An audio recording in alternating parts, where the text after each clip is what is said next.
የከበረ ነገርን ለማን ስትል ሰጠች? ለክርስቶስ። ተመልከቱ።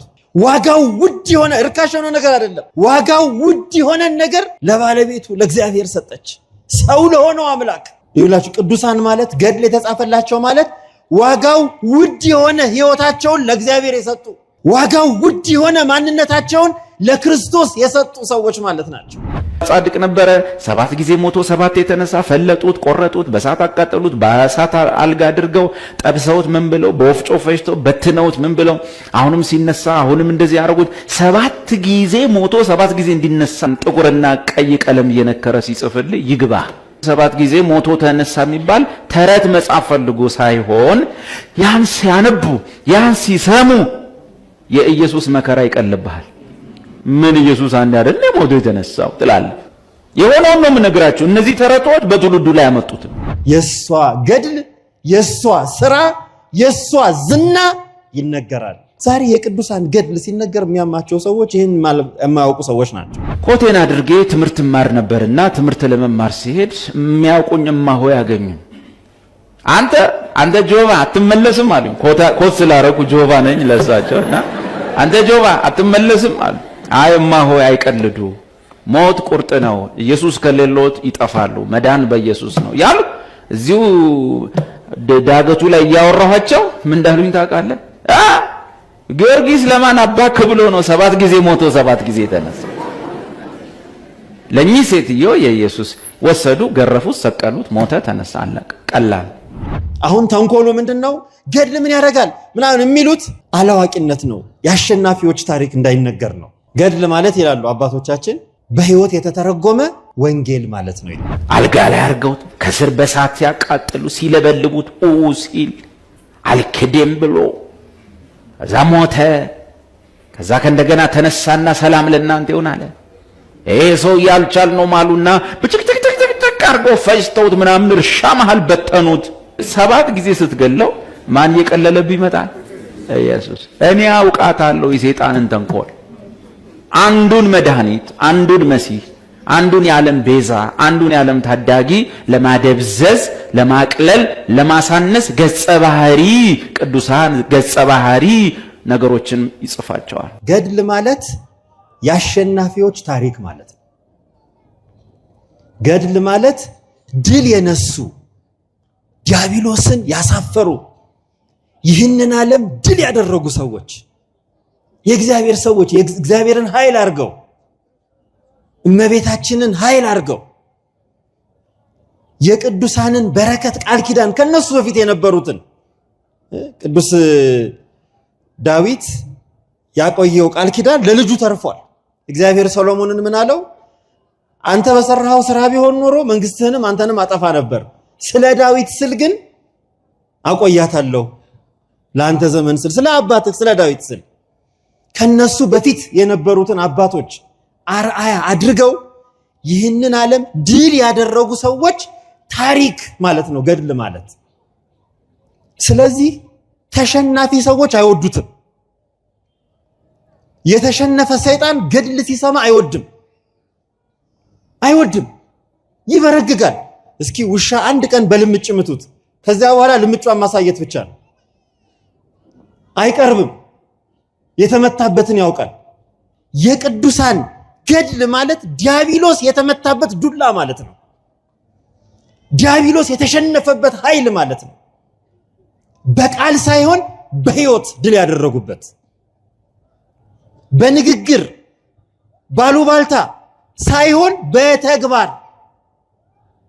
በተግባር ድል ያደረጉበት ታሪክ ስለሆነ ገድል መስማት አሸናፊ ያደርጋል፣ ጥበብ ይሰጣል። ሰዎች እንዴት አድርገው ነው ቅዱሳን ዲያብሎስን ድል ያደረጉት በማለት ዕውቀት ይሰጣል፣ ይባርካል፣ ደስ ይላል። ቤተክርስቲያን የአባቶቻችን የቅዱሳንን ታሪክ ስታነብልን እንደ ቅድሙ እንደ ጸባቲ ስተረጉምልን የድል የማድረግ ዜናን ነው እየነገረችን ያለው። በዓል የምናከብረው ድል ያደረጉበትን በዓል ነው። ቤተክርስቲያን የተሸናፊዎች በዓል አታከብርም፣ ድል ያደረጉትን ሰዎች በስማቸው በደማቸው ሰማያዊት መንግስትን የወረሱ ይሄን ዓለም ድል አድርገው የሥጋቸውን ፈቃድ ድል አድርገው የመናፍቃንን ተንኮል ድል አድርገው ያጋንንትን ሴራ ድል አድርገው ዓለምን ያሸነፉ ሰዎችን ታሪክ ነው የሰማነው። ስለዚህ ገድል ለመስማት መጓጓት አለብን። እኛም ድል የምናደርግበትን መንገድ ስለሚነግረን ነው። ሁለተኛው በጣም ደግሞ ከሁሉ በላይ የሚጠቅመን ገድልን አይደለም እንዲህ አይነት ቦታ ላይ ይቅርና እንደውም እኔ አንድ ሁለት ቦታ ተናግሬዋለሁኝ። ይሄን ቤተክርስቲያናችን እንደውም ገድልን ማንበብ ያለባት ከወንጌል ቀጥላ ነው። ምክንያቱም ይሄ የክርስቶስ ትእዛዝ ነው።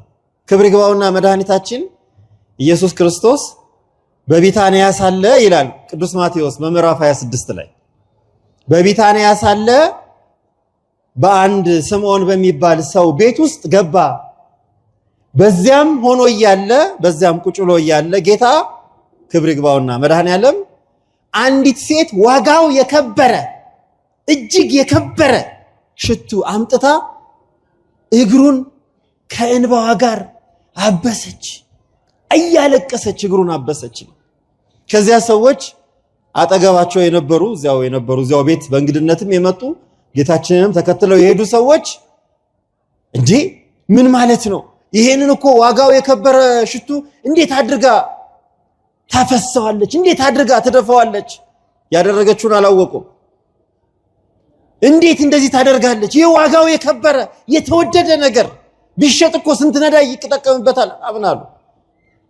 እነዚህ ተሸናፊዎች ናቸው። ያቺ ሴት ግን አሸናፊ ነበረች። የከበረ ነገርን ለማን ስትል ሰጠች?